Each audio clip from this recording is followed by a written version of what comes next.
Très heureuse de vous retrouver, chers téléspectateurs. Bonsoir et bienvenue à tous dans cette grande édition d'information de la télé du 21e siècle.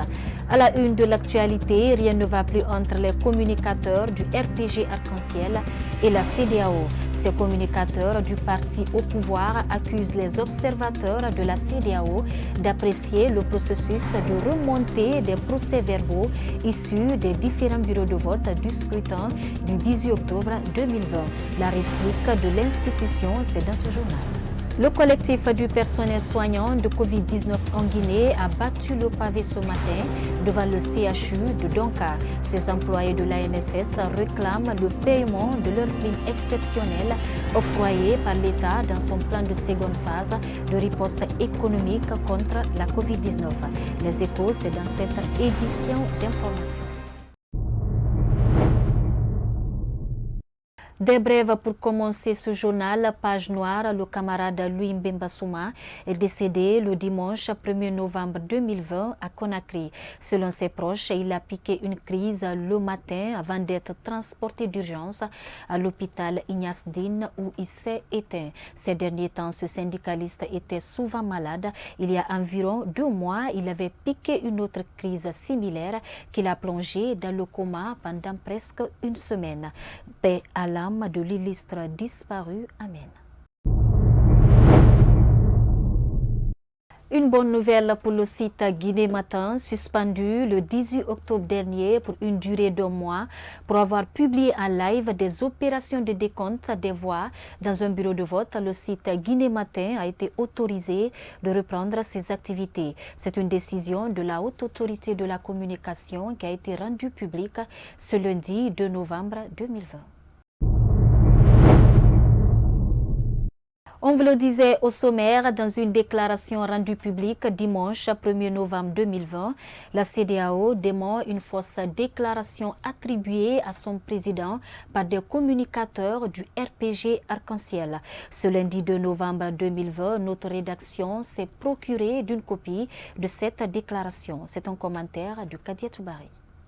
Ces dernières heures, une vidéo des communicateurs et militants du parti au pouvoir, le RPG Arc-en-Ciel, fait le tour de la toile. Les mêmes images relayées montrent des propos que l'on attribue au président de la commission de la CEDEAO, Jean-Claude Cassibrou, depuis samedi 31 octobre 2020. Selon ces communicateurs, les observateurs électoraux envoyés en Guinée avec mandat de l'UA et de l'ONU sont formels dans leurs conclusions. Les procédures légales de remontée des procès-verbaux ont été respectées. Faux, rétorque l'organisation sous-régionale à travers sa direction de communication. Dans cette déclaration, l'organisation dément formellement à ce qu'elle appelle fausse information et précise que toutes les déclarations du président de la commission de la CEDEAO sont disponibles sur le site internet de la commission. Depuis quelques heures, des personnes mal intentionnées font circuler sur les réseaux sociaux une fausse affiche avec des propos attribués au président de la commission de la CEDEAO au sujet du déploiement des observateurs de l'Union africaine et des Nations unies et des procédures légales de remontée des procès-verbaux lors de l'élection présidentielle du 18 octobre 2020 en République de Guinée. Par le présent, la direction de la communication de la commission de la CEDEAO apporte un démenti formel et catégorique à cette fausse information et informe que toutes les déclarations du président de la commission de la CEDEAO sont disponibles sur le site internet de la commission. Par ailleurs, la commission de la CEDEAO informe l'opinion publique qu'elle prendra toutes les dispositions nécessaires pour rechercher et traduire devant les juridictions compétentes les auteurs de cette fausse information.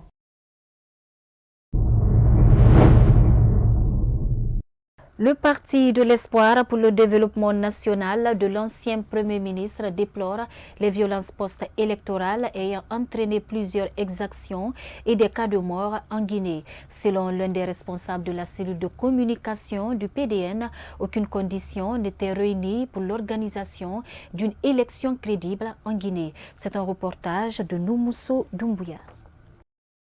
Le Parti de l'espoir pour le développement national de l'ancien Premier ministre Lansana Kouyaté est catégorique.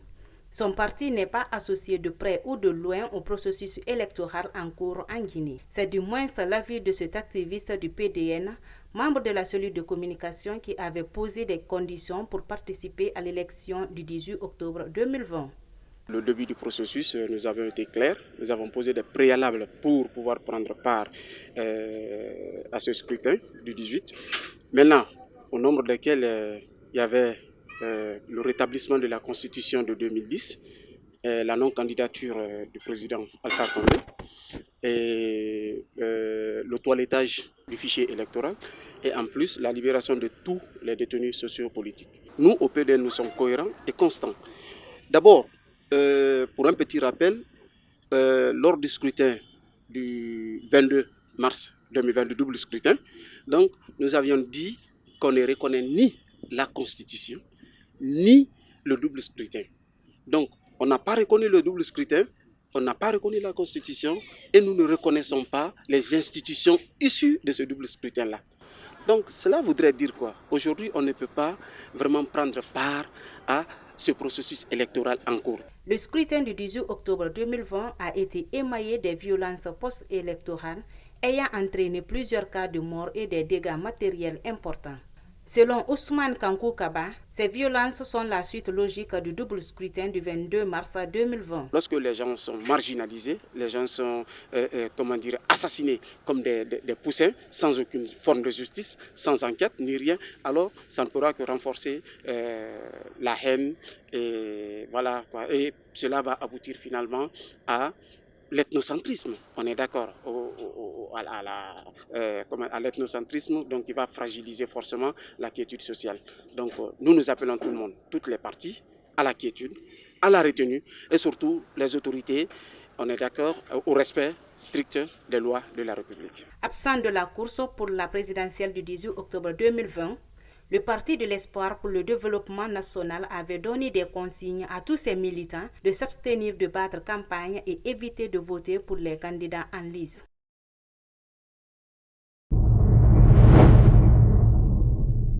Les 10 candidats malheureux de l'élection présidentielle du 18 octobre 2020 ont déposé des recours à la Cour constitutionnelle pour certifier les irrégularités qui ont entaché le scrutin. Cependant, tous les regards des citoyens restent braqués sur l'institution en charge de publier les résultats définitifs. Certains parmi eux se sont exprimés ce lundi 2 novembre 2020. Suivez. Je ne pourrais que féliciter mon leader et apprécier et dire à la Cour constitutionnelle de travailler en toute tranquillité, en toute sérénité. Ceci, vous voyez, dans un pays qui n'a pas de justice, s'il n'y a pas de paix, c'est qu'il n'y a pas de justice. Moi, je suis favorable et je suis convaincu que nous avons remporté les élections. C'est évident, parce que nous avons une autorité quand même qui a pour mission de gérer les élections en Guinée. C'est ce qu'on appelle la CENI. Et dans la mesure où vous êtes engagé d'aller en élection, c'est que vous avez accepté les principes régaliens. Il faut attendre jusqu'à la sortie de ces résultats. C'est de demander à la Cour constitutionnelle de surtout être à la hauteur de l'attente du peuple de Guinée et de la communauté internationale. Et de surtout faire sortir les résultats issus des urnes, de dire la vérité, rien que la vérité. De ne pas faire la pagaille, d'être à l'attente et d'écouter ce que leurs leaders ont à leur dire. Surtout d'être responsable. Chacun doit être responsable et de ne pas du tout accepter de faire la violence. J'attends pas beaucoup de choses au niveau des résultats définitifs parce que nous savons tous qu'en Guinée, si toutes les institutions sont à la solde du pouvoir, ce qui va nous surprendre ici, quand on dit que c'est le camp de l'opposition qui a gagné. Mais quand on confirme que c'est l'État, c'est le pouvoir qui a gagné, moi, je n'attends pas grand-chose que ça. Ce que je dois lancer à la population guinéenne, vous savez qu'ici, comme le précédent a dit, pour que la paix règne, il faut qu'il y ait la justice d'abord. Les institutions doivent avoir fort, quoi. Les institutions doivent être indépendantes, quoi, en Guinée. Quand les institutions sont indépendantes, de dire ce qui est vrai, ce qui est réel. Il ne s'agit pas de quelqu'un t'influence ou quoi. Parce qu'il faut assumer là où tu es là. Il faut assumer quand tout le monde te confie là-bas, il faut faire ton travail. C'est ça qui est très important. C'est ça qui va nous aider en Guinée ici pour que la paix règne. Le résultat de CENI, c'est fake news. C'est même pas fake news, c'est fake news. Deuxièmement, je suis 100% avec les communautés internationales pour dire, ils mettent en garde le résultat des CENI. Je n'entends pas grand-chose parce que toute institution de la Guinée, ça est dans le poste de pouvoir. Donc, si c'est fait autrement, c'est une grande surprise, mais je n'entends rien quand même. Le problème de la Guinée, parce que tout le monde lance la paix, mais sans justice, on ne peut pas gagner la paix.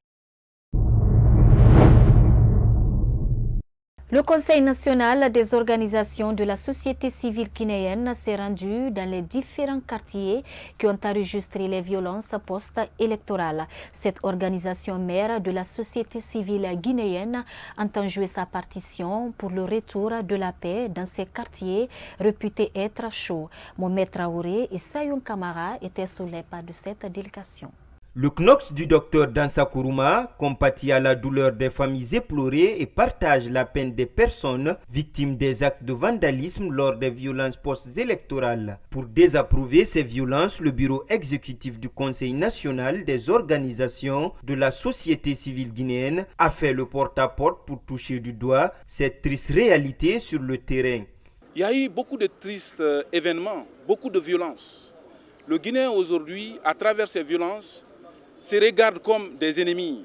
Ceux qui ont l'habitude de cohabiter s'entretuent entre eux. Ceux qui ont l'habitude de vivre ensemble se voient aujourd'hui comme des ennemis entre eux. Le CNOX a pris l'initiative de venir identifier l'ensemble des violences enregistrées sur le terrain. Parce qu'aujourd'hui, les partis politiques, chacun se rejette les responsabilités et les bilans sont donnés de part et d'autre de façon contradictoire, différente des réalités du terrain.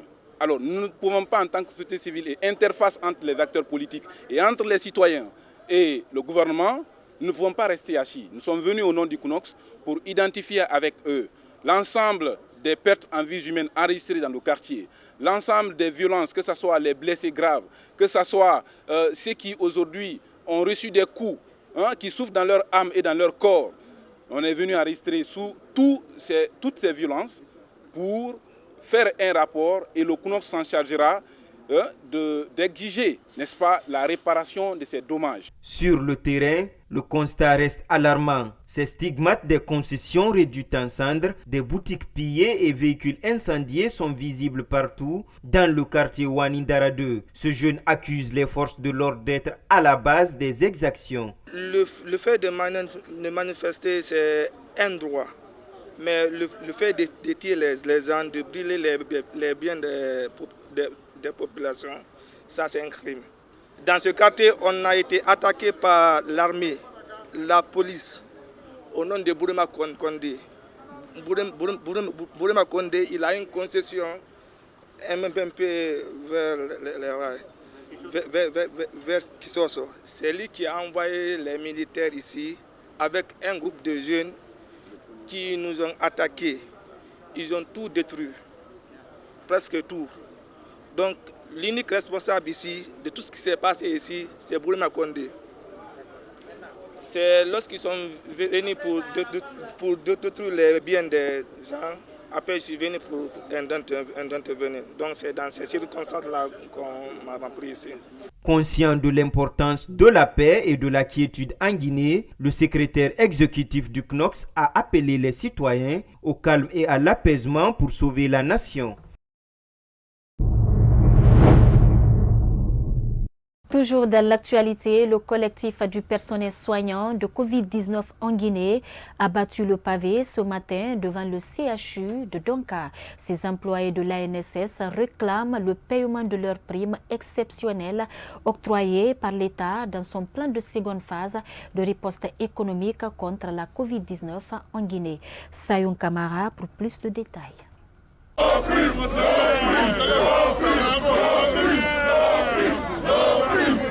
Rien ne va plus entre le personnel soignant de Covid-19 et le régime de Conakry.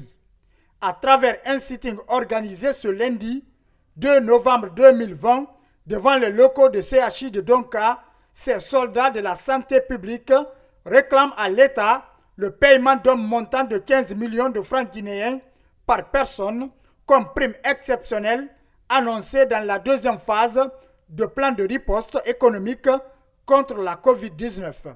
Selon le coordinateur du collectif, le gouvernement, à travers le Premier ministre, avait annoncé avoir remis le montant au ministre de la Santé. Au moment où je vous parle, personne parmi ces soignants ne diront qu'ils ont reçu la prime exceptionnelle. Nous avons épuisé toutes les pistes administratives. Nous avons écrit partout. Nous avons eu des réunions de concertation. On dit chaque fois qu'on nous revient, ça reste lettre morte. Nous pensions en tant que personnel soignant, en tant qu'intellectuel, quand le Premier ministre chef du gouvernement parle, il engage toute une nation. Si l'ANSS le dit, nous ne sommes pas politiques, nous sommes médicaux, nous ne suivons que nos malades. Nous ne sommes pas dans ces combines politiques, nous réclamons nos primes exceptionnelles. L'ANSS et le ministère et la primature peuvent se concerter pour donner nos primes parce que nous ne sommes pas politiques. Ce que nous voulons, c'est nos primes exceptionnelles. Si nous donnons aujourd'hui, nous arrêterons nos sittings, nous arrêterons nos interviews, nous allons tout arrêter. Mais tant que nous n'avons pas nos primes exceptionnelles, nous allons continuer nos sittings et à la date du 13 novembre, nous allons arrêter l'activité. Et nous avons des plans stratégiques à partir du 13 novembre. Salaire dérisoire, conditions de travail difficiles, ces soignants sont exposés à plusieurs intempéries dans l'exercice de leur métier, surtout en cette période de Covid-19. Une raison de plus qui pousse ces médecins à dénoncer l'injustice dont ils font l'objet. En tant que personnel soignant, on est prêt toujours à accompagner nos malades, mais on n'est pas prêt à ce que le gouvernement nous tienne des promesses et qu'il ne les réalise pas. On travaille dans des conditions vraiment pénibles, mais puisqu'on est personnel soignant, on est obligé de le faire puisqu'on doit toujours apporter nos efforts à nos patients. Vous voyez par exemple pourquoi j'ai porté ce casaque aujourd'hui, c'est dans ça qu'on travaille. Voyez-vous, on peut porter ça pendant 3 heures, 4 heures, on est en isolation avec les malades. Vous-même déjà, vous voyez, ils transpirent beaucoup dedans. Et après, le salaire n'est pas ça, mais puisque après, ils sont obligés de nous payer selon la grille salariale de notre pays, il n'y a pas de souci. Maintenant, si vous voyez qu'aujourd'hui on sort, c'est parce qu'ils nous ont promis des primes exceptionnelles que le Premier ministre, le chef du gouvernement nous a promis des primes datant de la date du 23 juin. Et jusqu'à présent, on n'est pas entré en possession de nos primes exceptionnelles. Si rien n'est fait dans une semaine pour rétablir ces médecins dans leurs droits, le collectif compte arrêter toutes les activités dans les différents centres de traitement épidémiologique à partir du lundi prochain.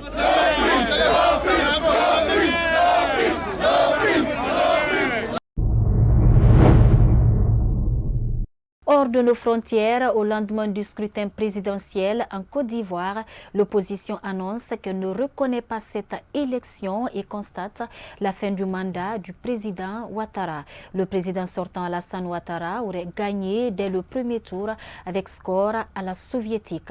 Justement, Alassane Ouattara déplore l'immixtion des pays occidentaux dans les élections en Afrique. Suivi. Ça, c'est leur problème. En France, vous aviez combien de mandats avant que Sarkozy ne change la Constitution? Aux États-Unis, avant que Roosevelt ne change la Constitution, il y avait combien de mandats? En Chine, il y a combien de mandats? Il n'y a pas de limitation de mandats. En France, il n'y avait pas de limitation de mandats jusqu'il y a 20 ans. Ce pays est un pays jeune. Nous voulons la stabilité, nous voulons l'organiser. Et en Allemagne, Madame Merkel est en train de faire son 4e mandat. Pourquoi vous n'en faites pas un problème? En Italie, c'est la même chose. Et puis vous devez arrêter d'imposer les normes de l'Occident aux Africains. Nous sommes suffisamment majeurs pour gérer nos pays.